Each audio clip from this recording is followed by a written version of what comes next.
ขอน้อมน้อมแด่พระผู้มีพระภาคเจ้าผู้ไกลจากกิเลสตรัสรู้ชอบได้ด้วยพระองค์เองขอถวายเคารพพระเดชพระคุณหลวงพ่อวีระศิลาโชโตขอแก่คณะสงฆ์ขอเจริญพรญาติโยมทุกคนทุกท่านนะต่อไปก็ได้เวลานั่งสมาธิฟังธรรมะมื้อนี้วันที่19พฤษภาคม2569นะเวลาทำฟังธรรมในช่วงกิจกรรมมีกิจกรรมทุกมือนะกิจกรรมในการกระตุ้นนะการศึกษาเรียนรู้ถ้าเฮาบอทำกิจกรรมมันกับบอเนี่ยมันมีตัวซอยในการกระตุ้นตัวเฮาเองก็เป็นการซอยกระตุ้นอย่างหนึ่งเป็นการบริหารขันหาแนวมาบริหารขันว่าขันมันก็ต้องยืนเดินนั่งนอนนั่นบ่ต้องเฮ็ดนั่นเฮ็ดนี่ต้องบริหารมันนั่งอย่างเดียวก็บ่ได้เดินอย่างเดียวก็บ่ได้นอนอย่างเดียวก็บ่ไหวมันสิมักนอนบ่ได้ก็ตามให้นอนเบิดมือเบิดพื้นเบิดมือเบิดคืนมันจะนอนกับนอนก็บ่ไหวนั้นก็ต้องลุกขึ้นมายืนมาเดินแล้วก็มานั่งเปลี่ยนอริยบทไปเรื่อยๆขันมันมีความทุกข์เป็นทุกข์ต้องได้แก้การยืนเดินนั่งนอนก็เป็นการแก้ทุกข์เหมือนกันเป็นการแก้ทุกข์การบริหารก้อนทุกข์ก้อนทุกข์บางคนเขาออกกำลังกายเขาไม่ได้ยืนเดินนั่งนอนเขาว่าการแก้ทุกข์ทางกายคือการออกกำลังกายก็ถูกเหมือนกันไงบางคนก็ไปแล่นออกกำลังกายบางคนก็มีเขาฟิตเนสเฮ็ดนั่นเฮ็ดนี่ให้ร่างกายมันแข็งแรงร่างกายคือขันนี่รูปขันนี่นั่นบ่รูปขันเนี่ยเขามันบ่แข็งแรงมันก็เป็นภาระหนักมันก็เฮ็ดให้เฮาอยู่ลำบากสุขภาพบ่ดีไอก็คอกแคกป่วยเป็นนั่นเป็นนี่ว่าขันมันบ่แข็งแรงก็เป็นภาระให้เฮาเที่ยวหาหมอหามาหายุกหายาหาหมอกันเดียวกับพ่อไม่ต้องหามาเนาะไปหาหมอหายายุ่งยากนั่นบ่ขั้นบ่แข็งแรงนั่นก็เที่ยวปัวอยู่นั่นเที่ยวรักษาอยู่เนี่ยไอ้คันเนี่ยเป็นภาระไอ้เฮาเนี่ยคันเป็นภาระรูปคันนี่เป็นภาระต้องกินต้องใส่ต้องบริหารจัดการหาปัจจัยเครื่องอาศัยหาเงินหาทองมาสื่อสิ่งสื่อของที่จะต้องเอามาดูแลขันรูปประคันอย่างเดียวกับผ้าละนักแล้วไหนจะน้ามาขันอีกการศึกษาเนี่ยมันก็เป็นเรื่องของการพัฒนาน้ำมาขันคือจิตวิญญาณจิตใจเป็นการแก้ทุกข์การฟังเทศน์ฟังธรรมแก้ทุกข์ให้กับน้ำมาขันนั่นบ่ส่วนการทำมาหากินหาปัจจัยเครื่องอาศัยก็เป็นการแก้ทุกข์ให้กับรูปประคันก็คือร่างกายก็ไปทำการทำงานท่านเป็นญาติเป็นโยมหาเงินหาทองมาก็มาซื้อสิ่งของเครื่องใส่ซื้อยุกซื้อยาซื้อข้าวซื้อปลาอาหารสบู่ยาสีฟันผงซักผ้าอีหยังต่างๆจิปาถะโน่นนี่นั่นบ่อย่างคนเขาทำบุญมาเนี่ยมันก็ซอยได้รูปประคันเนี่ยซอยให้รูปประคันนี้อยู่ได้ให้ร่างกายมันอยู่ได้ไปเยอะอย่างโยมเอาเงินมาทำบุญนั่นก็มาซอยด่านบริหารจัดการเรื่องของการดูแลคันที่เรียกว่ารูปประคันคือร่างกายนี่นั่นบ่โยมเงินมาถวายพระก็ไปจัดสื่อจัดจ้างจ่ายค่าน้ำค่าไฟจ่ายค่าโน่นค่านี่โยมถวายปัจจัยมาสิ่งของที่โยมถวายมาล่ะโน่นนี่นั่นที่มันเกี่ยวกำบัดท้ายถวายผ้าจีวรถวายบาตรถวายยังมากก็เกี่ยวกับพระภิกษุเกี่ยวกับนักบวชก็มาใส่เกี่ยวกับการดูแลก่อนถูกดูแลร่างกายในบาตรได้จีวรมาก็เอามาห่มมาใส่ได้ยาสีฟันผงซักผ้าสังฆทานมีอย่างนี้ล่ะแนวอยากแนวกินข้าวสารอาหารแห้งอย่างต่างๆ ได้มากก็มาดูแลร่างกายนะญาติโยมเฮาคือกันหาเงินมากก็มาซื้อบ่ต่างกันนะมันดูแลกายนะก็หาดูแลมันไปคันหาแล้วเข้าใจธรรมะมันก็บ่ก็หาการหาธรรมะหากินมันก็บ่ได้ทุกข์หลายหยังดอกมันก็พอได้กินได้อยากอยู่นะคันเฮาเข้าใจธรรมะนะการทำมาหากินนี่มันก็สิพอได้กินได้อยากบ่อดตายนะตั้งแต่หมามันแห่งงงกว่าเฮามันยังบ่อดตายนี่มันยังหากินได้อะเห็นบ่มีไผเลี้ยงมันนี่หมาป่านะหมาอยู่ในป่าเสือสร้างอย่างที่มันอยู่สัตว์ป่าทั้งหลายน่ะนกหนูไผไปเลี้ยงมันอยู่หั่นมันจังมันมีความรู้ส่ำใดมันจังหาเลี้ยงปากเลี้ยงท้องได้ร่างกายมันก็จังคืออยู่ได้อยู่ซั่นนะมันก็หาอยู่ได้ไงบ่จำเป็นต้องบ่จำเป็นต้องเก่งอีหยังดอกนะเรื่องทำมาหากินเนี่ยนะคนโง่ๆบางคนเขาก็เฮ็ดได้อยู่เรียนหนังสือบ่เก่งแต่ว่าก็หากินเก่งนะทำมาหากินเลี้ยงปากเลี้ยงท้องอยู่ได้บ่ได้จบสูงอีหยังดอกนะแต่ว่าร่างกายมันก็อยู่ได้อยู่นั่นเนี่ยการทำมาหากินนี่เป็นเรื่องของการดูแลนะร่างกายแต่คนซุมื้อนี้มันบ่ได้คิดว่าสิหาเงินมาดูแลร่างกายไงนะมันหาเพราะหามาดูแลกิเลสนะหาตามเฮ็ดตามคำสั่งของกิเลสมันเหมือนพระราชานะมองดีๆนี่โอ้กิเลสมันเหมือนพระราชาแล้วมันสั่งเอานั่นเอานี่บ่เคยพ่อจักเทื่อเฮ็ดอยู่บ่เศร้ากินบ่เบิดดอกชาตินี่นะมีเต็มอยู่บางคนมีเป็นร้อยล้านพันล้านหมื่นล้านในบางคนบ่ฮอดก็มีหลายล้านมีนั่นมีนี่มีทรัพย์สินเงินทองมีสิ่งมีของคือกินจนตายก็ว่าหมดแต่ว่ากิเลสนะมันก็สั่งให้ไปเอามาอีกว่าซั่นไปเฮ็ดไปหามาอีกโกงได้มึงก็โกงว่าซั่นบ่ต้องไปสนใจไผว่าซั่นอยากได้หยังก็เฮ็ดเอาว่าซั่นอยากได้หยังก็หาทางเอามาให้ได้เอามากองไว้นี่กิเลสมันสั่งพระราชาไงมันสั่งได้นะมันบังคับให้เฮาเฮ็ดบางคนบ่ได้พักบ่ได้ผ่อนดอกเจ็บป่วยก็บืนเฮ็ดไปนั่นบ่มันแพ้กิเลสไงทั้งที่บ่เฮ็ดก็ได้นะเฮาทิ้งก็ได้บางอย่างนะบ่จำเป็นอันที่มันมีอยู่นี่มันนะเหลือกินเหลือใส่บางคนลูกหลานเขาบอกว่าบ่ต้องเฮ็ดดอกว่าซั่นเฒ่าแล้วว่าซั่นไปหาเข้าวัดไปอยู่สวดมนต์ทำวัดอยู่ในวัดไปอยู่สบายๆหรืออยู่เฮือนก็บ่ต้องเฮ็ดหยังดอกบ่กูอยากได้กูอยากได้กูยังบ่เฮ็ดบ่ได้ต้องมันอยากได้นะเนี่ยมันถูกบังคับนี่กิเลสมันบังคับมันอยู่สงบบ่ได้นะไอ้กิเลสเนี่ยมันให้เฮาอยู่สงบบ่ได้สิมาให้มันเดินจงกรมนั่งสมาธิบริหารขันธ์ไปง่ายๆเฮ็ดบ่ได้ดอกนะจิตวิญญาณเฮามันถูกกิเลสบังคับถึงบอกว่าโอ้มาธรรมดาไอ้เรื่องของกิเลสตัณหานะบังคับสัตว์โลกให้เฮ็ดให้ทำให้เบียดเบียนกันนะบ่มีหยังดอกนะไอ้เรื่องเบียดเบียนที่มันเกิดขึ้นเนี่ยมันมีนายคือกิเลสไงหัวหน้าใหญ่พระราชาคือกิเลสบงการหัวใจเฮาเนี่ยไอ้เฮาก็เป็นทาสนั่นบ่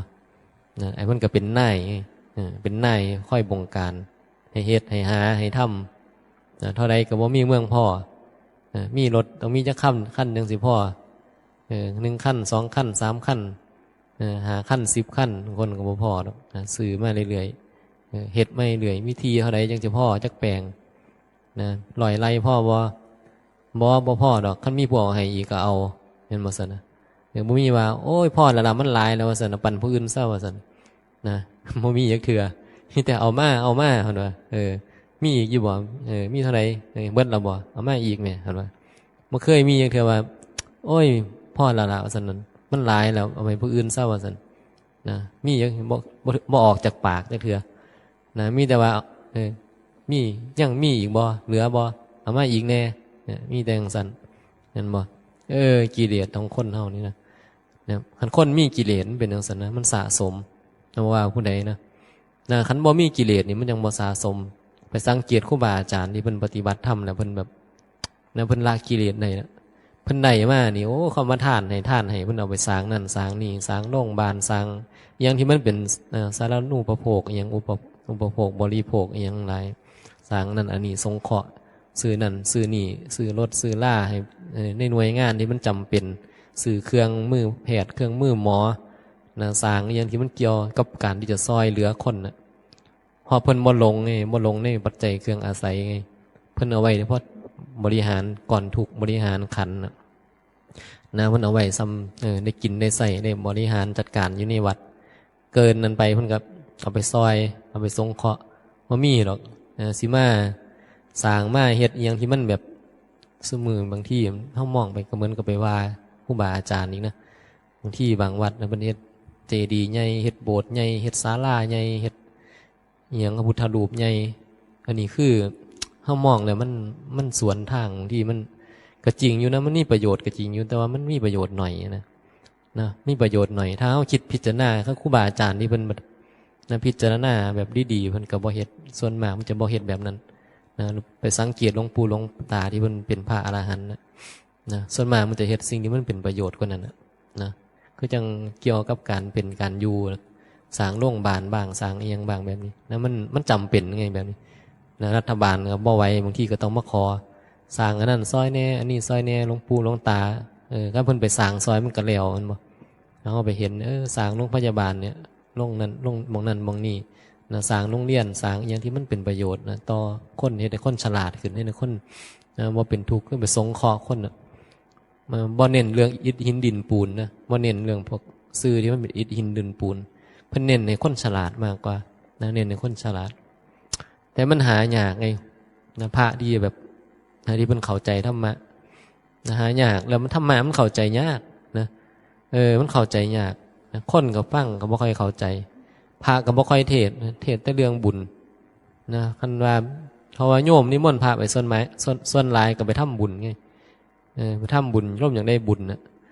ขึ้นบ้านไม่บ้างอุทิศทำบุญอุทิศส่วนกุศลบ้างทำบุญนั่นอันนี้ที่มันเกี่ยวกับตัวเองบ้างเห็นบ่เปิดร้านไม่เฮ็ดนั่นเฮ็ดนี่อย่างนี้คือนิมนต์พาไปก็เลยมันก็เลยเกี่ยวของแต่ก็ว่าไปเอาเฮ็ดให้มันได้บุญนะมันดีว่าบุญนะบุญมันก็ดีบ่ได้ปฏิเสธมันบ่ดีนะเพราะว่าการทำบุญมันก็เอามาสงเคราะห์ก่อนทุกข์ไงโยมนิมนต์พาไปโยมก็ให้เงินให้ปัจจัยถวายปัจจัยมาถวายสิ่งของเงินทองมาบ่ก็เอามาใส่ให้ร่างกายนี่มันอยู่ไหนก็มีส่วนดีนะบ่ปฏิเสธนะว่ามันมีส่วนดีมันมีส่วนดีแต่มันนะแต่มันก็ยังบ่ยังบ่เฮ็ดให้เฮาพ้นทุกข์ได้ทั้งหมดนะใช่ร่างกายมันอาจจะพ้นทุกข์จากการเป็นการอยู่แต่ว่าจิตวิญญาณล่ะนะจิตวิญญาณมันยังหลงอยู่ไงนะคนที่ทำบุญเนี่ยนะถ้าบ่ศึกษาบ่สนใจศึกษาเรื่องอริยสัจ4นะจิตวิญญาณของเฮาก็ยังหลงอยู่เหมือนเดิมนะเพราะว่าบุญนะมันก็ยังเป็นสังขารยังปรุงแต่งอยู่นะเฮาก็ยังเวียนว่ายตายเกิดอยู่เหมือนเดิมนะบุญเนี่ยนะมันยังบ่เป็นสิ่งที่เฮ็ดให้เฮาฉลาดไปถึงที่จะเฮ็ดให้เฮาพ้นทุกข์ได้แต่คันเฮามาศึกษาเรื่องอริยสัจนะมันยังจะเฮ็ดให้เฮาพ้นทุกข์ได้นะมาศึกษาเรื่องของตัวเองเรื่องของรูปนามขันธ์5เนี่ยนะการที่จะพ้นทุกข์ได้มันต้องเข้าใจนะเรื่องของขันธ์ต้องรู้แจ้งในขันธ์นะคำว่านิโรธเนี่ยนิโรธหรือนิพพานเนี่ยมันหมายถึงความรู้แจ้งนะแต่คนน่ะบ่เข้าใจแล้วก็บ่เว้านะบ่เว้าเรื่องบ่เว้าถึงคำว่านิโรธหรือนิพพานนี่มันหมายความรู้แจ้งในขันธ์เนี่ยนะมักจะไปพูดถึงอีหยังก็บ่รู้บางทีพูดถึงพระนิพพานนะบางทีเขาพูดถึงพระนิพพานเขาก็จะพูดถึงว่าพระนิพพานเนี่ยมันเหมือนคล้ายๆนะจะไปพระนิพพานนะเหมือนสถานที่เนี่ยขอให้ถึงพระนิพพานในอนาคตการเบื้องหน้าโน่นเทินอย่างแบบนี้มันเหมือนว่าจะต้องไปหาพระนิพพานที่อนาคตหรือปัจจุบันก็ต้องไปเหมือนทีไหนทีหนึ่งหรือเหมือนสิ่งไหนสิ่งหนึ่งแต่คำว่านิพพานนั้นไม่ได้หมายความว่าสันไงนะคำว่านิพพานมันแปลตรงๆก็คือว่ามันฉลาดนะพระนิพพานคือความรู้แจ้งนะรู้แจ้งแค่นั้นเองนะความรู้ที่มันแจ้งในขันธ์นะพระนิพพานเนี่ย บ่หลงขันธ์น่ะรู้แจ้งในขันธ์แล้วขันธ์มันก็เลยวิมุตติแค่นั้นนะเรื่องของพระนิพพานน่ะคันเฮาเข้าใจแล้วรู้แจ้งในขันธ์ขันธ์ก็วิมุตติมันก็หลุดพ้นน่ะหลุดพ้นก็บ่เวียนว่ายตายเกิดเนี่ยบ่เวียนว่ายตายเกิดตอนไหนล่ะก็ตอนที่มันหลุดพ้นกับตอนที่มันรู้แจ้งแล้วไงบ่แม่นว่าตอนที่เฮาตายไปนะบ่แม่นว่าโอ๊ยตายไปแล้วก็บ่ว่าเกิดอีกอันนั้นมันเป็นเรื่องของอนาคตบ่เกี่ยวกับการปฏิบัติดอกนะเขาจะพูดถึงว่าอนาคตนะพูดมาแบบมาหักข้อไปเลยหักข้อมากเรื่องของการปฏิบัติธรรมเลยนะเพราะเวลาเขาสวดเขาก็บอกกันเลยว่า สิ่งที่ยังมาบ่ถึงนะอนาคตเนี่ยคือสิ่งที่ยังมาบ่ถึงจะพูดไปถึงมันก็เป็นเรื่องของบ่รู้นะเป็นสิ่งที่มันบ่รู้ว่ามันจะเกิดขึ้นได้หรือว่าเกิดนั่นบ่คือมืออื่นเนี่ยถึงมันจะมีจริงแต่มันก็บ่รู้ว่ามันจะมาถึงเฮาบ่เฮาสิไปเฮ็ดหยังไดมื้ออื่นน่ะก็เพราะมันเป็นเรื่องของมืออื่นไงเขาเฮ็ดหยังไงเดี๋ยวมืออื่นเขาสิไปนั่นไปนี่แต่ว่าความเป็นจริงแล้วมันสิไปได้อยู่ล่ะนะมันอาจสิตายก่อนก็ได้ตอนนี้เรื่องพระนิพพานนั้นเป็นเรื่องของมือนี่ไงเรื่องปัจจุบันเนี่ยนะมันเป็นเรื่องปัจจุบันแต่คนบ่เข้าใจพอคนบ่เข้าใจนะมันก็เลยกลายเป็นว่าเรื่องพระนิพพานเป็นเรื่องยากบ่เข้าใจอย่างไรก็บ่เข้าใจเรื่องของการที่จะเฮ็ดให้ขันธ์การที่จะเข้าใจเรื่องของขันธ์เนี่ยนะรู้แจ้งในขันธ์นี่เฮาบ่เข้าใจไงแม้แต่ขันธ์เฮายังบ่ฮู้จักเลยฮู้จักแต่ขันธ์ตักน้ำนะอยู่กับขันธ์เฝ้านอนเฝ้าขันธ์อยู่นี่นะขันธ์มันอนิจจังเกิดเป็นอนิจจังทุกครั้งอนัตตาอย่างนี้เฮาก็บ่รู้เฮาก็บ่ยอมพิจารณายันบ่มันก็ไปลงขันธ์ก็ไปอยู่ไสก็เอาขันธ์ไปนำกูขันธ์นี่คือกูมันบ่กูไปกูก็ถูกใจกูก็ผิดใจกูก็สมหวังกูก็ผิดหวังนะกูก็ยินดีกูก็บ่ยินดีกูก็เป็นสุขกูก็เป็นทุกข์มันก็เป็นความรู้สึกมาแบบนี้ตั้งแต่มือเกิดจนมาถึงมือนี้ผิดหวังสมหวังถูกใจผิดใจเป็นสุขเป็นทุกข์มาแบบมันสิเรื่อยๆมามือได้กับมือคือเก่าอ่ะแหละนะทุกๆมือมันก็สิมีความรู้สึกแบบนี้แล้วก็มีความโง่หลงอยู่นั่นเพราะบ่มีความรู้บ่มีการศึกษานะขาดการศึกษาไงก็บ่รู้แจ้งด้วยเหตุที่ว่าปัญญามันบ่มีนะปัญญามันหน่อยนะฟังไปซื้อนะบางคนนี่ฟังก็บ่เข้าใจหรอกอีดีนะอย่าคิดว่าฟังแล้วมันจะเข้าใจทุกคนนี่นั่งไม่แต่นั่งฟังอยู่นี่หรือจะฟังอยู่ไสก็ตามนะเป็นยังคือวางซั่นเอาก็ผู้เว้าอยู่นี่เคยเป็นมาไงมันหูก็เลยหูว่าฟังก็ฟังไปฟังบ่เข้าใจอยู่ดีนะจะเว้าจังไดก็เว้าไปโลดคือมันบ่ได้สนใจบ่ได้เห็นความสำคัญนะจะย้ำแล้วย้ำอีกก็ย้ำไปย้ำไปก็ย้ำซื่อมันก็บ่ลงไปสู่จิตวิญญาณนะเพราะกิเลสมันหนาไงนะเพราะกิเลสมันหนาเพราะมันหนาแล้วมันก็บ่สามารถที่จะรองรับนะบางสิ่งบางอย่างนะภาชนะบางอย่างมันก็รับบางอย่างบ่ได้เห็นบ่เพราะบางอย่างมันก็หนักเกินกระสอบใบนี้มันมีขนาดซ้ำนี่กระเป๋าหน่วยนี้มันมีขนาดซ้ำนี่มันใส่น้ำหนักได้ซ้ำนี่พอเอาไปใส่น้ำหนักมันเกินมันก็รับบ่ได้นะกระสอบใบนี้มันสามารถใส่ข้าวเปลือกข้าวสารได้แต่เจ้าจะไปใส่อิฐหินดินปูนที่มันหนักมันก็ขาดนะกระเป๋าใบนี้มันสามารถใส่สิ่งของได้เท่านั้นเท่านี้กิโลเจ้าเอาไปใส่อย่างที่มันเกินน้ำหนักมันก็บ่สามารถที่จะหาบที่จะดึงไว้ได้หรือจะหิวไปได้อะนะเนี่ยมันก็เป็นแบบนี้ลักษณะของเข้าเหมือนกันนะเทศไปเถอะเทศไปก็บ่เข้าใจนะว่าเรื่องขันนี่มันเหมือนเป็นเรื่องอย่างที่มันแบบอยู่ไกลกับเฮ้ามากบ่ฮู้ว่าอีหยังคือบ่ได้สนใจเลยซ้ำไปว่าจะศึกษาเรื่องของขันเพราะปัญญามันยังบ่มีพ่อที่จะได้พ่อที่จะรู้ได้มันเป็นเรื่องของคนฉลาดไงนะเป็นเรื่องของคนฉลาดจริงเรื่องของธรรมะดับทุกข์นะคันผู้ใดยังบ่ฉลาดเนี่ยปัญญายังหน่อยอยู่นะฟังจังได๋ก็บ่เข้าใจหรอกทั้งที่เป็นเรื่องบ่ได้เรื่องยากอีหยังเรื่องเนี่ยนะเรื่องปัจจุบันเนี่ยปัจจุบันนะธรรมเนี่ยปัจจุบันนะขันธ์เนี่ยนะบ่ได้เป็นเรื่องยากอีหยังหรอกคนก็บ่ค่อยใส่ใจบ่อยากเว้าบ่อยากพูดถึงบ่อธิบายคันว่าไปทำบุญก็เอาแต่เรื่องบุญเอาบุญแบบนั้นแบบนี้เห็นบ่ชวนกันจะเป็นตัวเป็นตนบ่เคยชวนละอุปทานขันธ์นะคิดว่าการละอุปทานขันธ์นั้นเป็นเรื่องยากเป็นเรื่องที่โยมเฮ็ดบ่ได้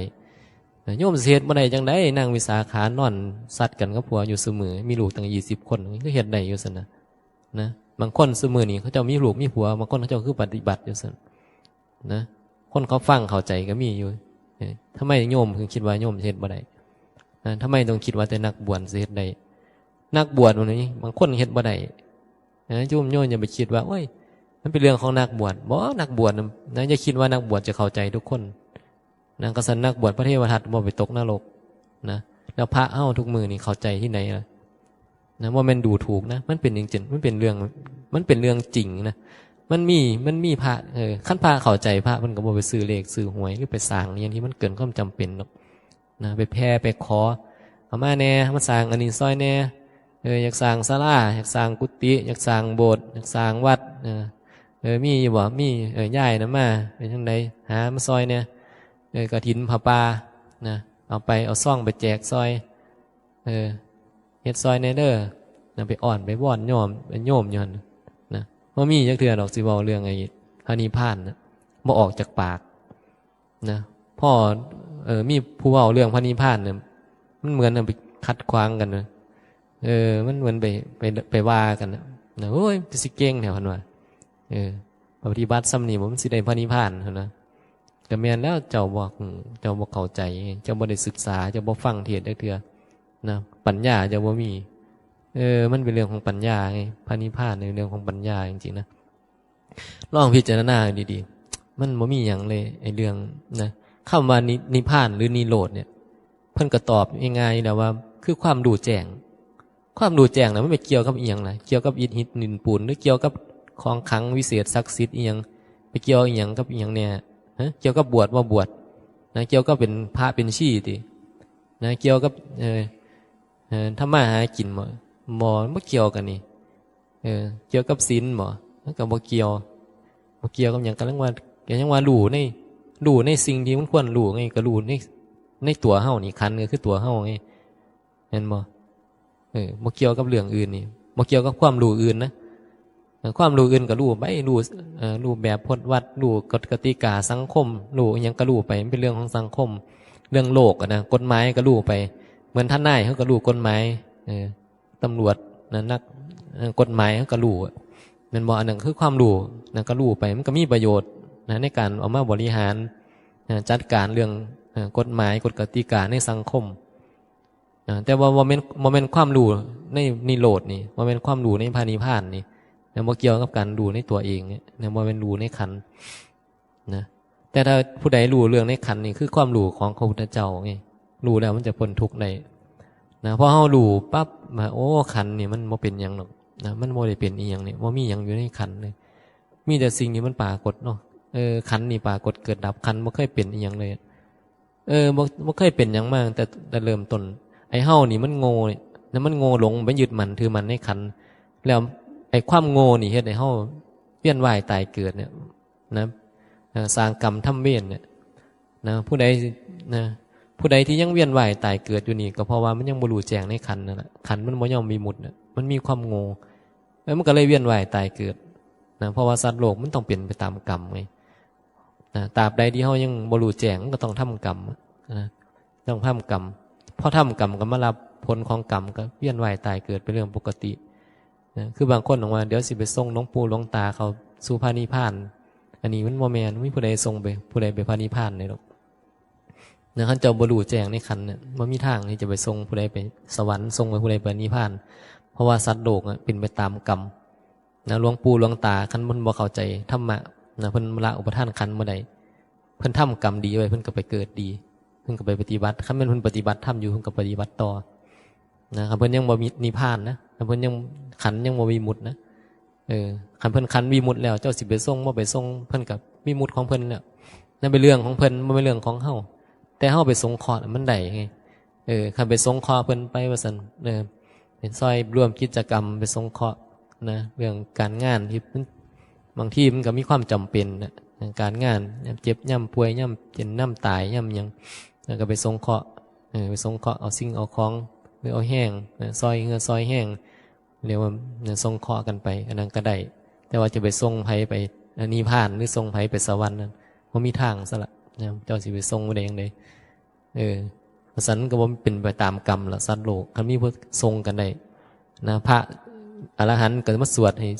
ทรงโยมขึ้นพระนิพพานทรงโยมไปสวรรค์เบิ่นนั่นแหละคันมันเฮ็ดให้กันได้เห็นบ่ครูบาอาจารย์เพิ่นสิพาให้โยมไปลงนรกบ่มาทางนี้ว่าซั่นเนี่ยเฮาสิพาเฮาสิทรงเฮาบุญเฮาหลายปัญญาเฮาหลายเฮาสิทรงตัวไปสวรรค์เด้อสิทรงตัวไปพระนิพพานเด้อว่าซั่นบ่มีทางนะอย่างมากก็บอกทางให้ได้มันทรงกันบ่ได้ไงบอกทางแนะนำทางนะเป็นแค่ผู้บอกนะเห็นว่าเป็นแค่ผู้แนะนำส่วนโยมสิเฮ็ดได้บ่ได้สิทรงตัวเองได้หรือเฮาสิเฮ็ดได้บ่ได้เนี่ยก็แล้วแต่เฮานะตัวเฮาเองรับผิดชอบตัวเองไง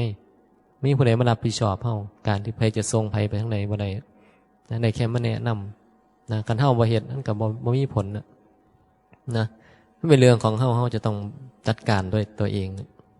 นะคนใดสติปัญญานะมีหลายมันก็เฮ็ดได้คนใดสติปัญญายังบ่หน่อยยังบ่หลายยังหน่อยอยู่ก็ต้องค่อยๆเฮ็ดไปก็ต้องฝึกก็ต้องศึกษาก็ต้องพัฒนาก็ต้องเรียนรู้นะเรื่องนี้มันอาจจะเป็นเรื่องที่ยากนะเพราะว่าด้วยเหตุที่กิเลสมันหนานั้นด้วยเหตุที่กิเลสมันหนาแล้วการฝึกฝนอบรมตนของแต่ละคนนะกำลังอินทรีย์มันอ่อนนี่อินทรีย์มันอ่อนกิเลสมันก็โจมตีตลอดโจมตีอยู่ตลอดนะต้องใส่ความเพียรหลายนะต้องใส่ความมุ่งมานะพยายามหลายอดทนอดกันหลายการที่จะสู้รบคบกัดกับกิเลสนะต้องใส่ความอดทนนะ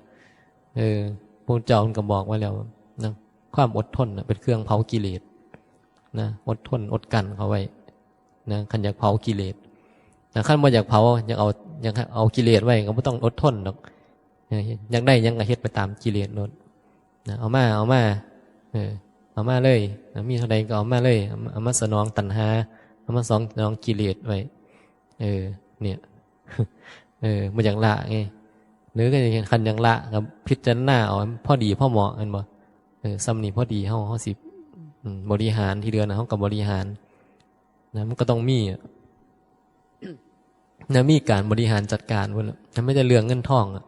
ะญาติโยมพระพุทธเจ้ามันยังสอนเลยว่าเงินก็ต้องแบ่งออกเอาหาเงินมาได้ก็แบ่งออกนะแบ่งออกมาเท่าใดเป็น3 ส่วน 4 ส่วนก็แล้วแต่แบ่งมาส่วนหนึ่งก็มากินมาใส่ดูแลครอบครัวกันบ่มากินมาใส่ดูแลธาตุขันธ์ดูแลครอบครัวพ่อแม่ลูกเต่าผัวเมียยังก็แล้วแต่ส่วนที่2ก็มาบริหารจัดการธุรกิจกิจการนั่นบ่ธุรกิจกิจการที่เฮามีบริหารจัดการส่วนที่2ส่วนที่3ก็จะสงเคราะห์คนนั้นคนนี้ญาติพี่น้องทำบุญให้ทานอิหยังก็ว่ากันไปเอามาเฮ็ดแบ่งออกส่วนที่3มีคนได้พอสงเคราะห์เขาเจ้าก็สงเคราะห์ย่ำเฮ็ดได้หมู่เพื่อนมิตรสหายญาติพี่น้อง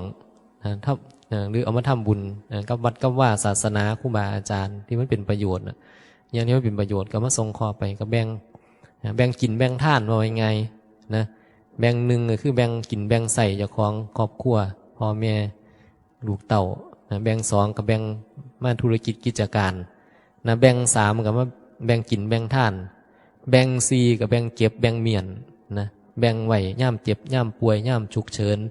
ย่ามมันเฮ็ดหยังบ่ได้ย่ามเฒ่าชราแก่ชราก็ต้องแบ่งไว้บ่แม่นว่ากูสิตายแล้วเงินบาท1 สลึงนึงบ่มีหามเขาถ้าหามเขาแต่พี่ประสาอย่างเดียวแม่นบ่เจ็บป่วยมันก็ต้องกินต้องใส่ผู้ไปเบิ่งไปแย่งผู้ค่ารถค่านั่นค่านี่มันก็เลยพระพุทธเจ้ามันสอนว่าทุกอย่างนี่ บ่ได้แม่นว่าละกิเลสอย่าสิมีหยังจักอย่างเด้อว่าซั่นมันเงินบาท1 สลึงนึงอย่าสิมีจงไว้ว่าซั่นในยามตายก็มันตายคือหมานี่ว่าซั่นให้นอนจอตาแล้วว่าซั่นนะคันบ่มีคนไปฟังว่าซั่นเฮ้ยมันก็บ่ได้สอนขี้ร้ายว่านั้นหรอกเนาะคนมีความรู้นะไอ้เฮาเป็นจังไดล่ะเคยบริหารจัดการอยู่บ่เงินทองบ่มีดอก บริหารบ่เป็นมีแต่บริหารหนีอย่างเดียวมันบ่บางคนนี่หมุนจนแบบสิได้ฆ่าตัวตายล่ะบางคนนะมันบริหารผิดไงกิเลสตัณหาบีบให้เป็นหนี้เป็นสินให้ไปกู้ไปยืมให้ไปเฮ็ดไปหาแบบมันอยากได้อยากมีอยากดีอยากเป็นมันก็เลยแบบอดบ่ไหวกิเลสมันยั่วมันยุบังคับสุดท้ายก็เป็นทาสของเงินบางคนได้เฮ็ดได้มันก็เป็นทาสของเงิน เฮ็ดบ่ได้ก็เป็นทาสของหนี้ก็เดือดร้อนแต่มันก็เฮ็ดยากไงเฮาบ่มีการศึกษาเนี่ยมันบริหารหยังบ่ได้เห็นบ่ควบคุมตัวเองบ่ได้นี่แหละควบคุมกิเลสบ่ได้นี่กิเลสมันใหญ่นะมันใหญ่มันมีอำนาจเหนือทุกอย่างร่างกายจิตใจนี่คือมันครอบงำไว้หมดแล้วมันควบคุมไว้เบิดขณะนี้เวลา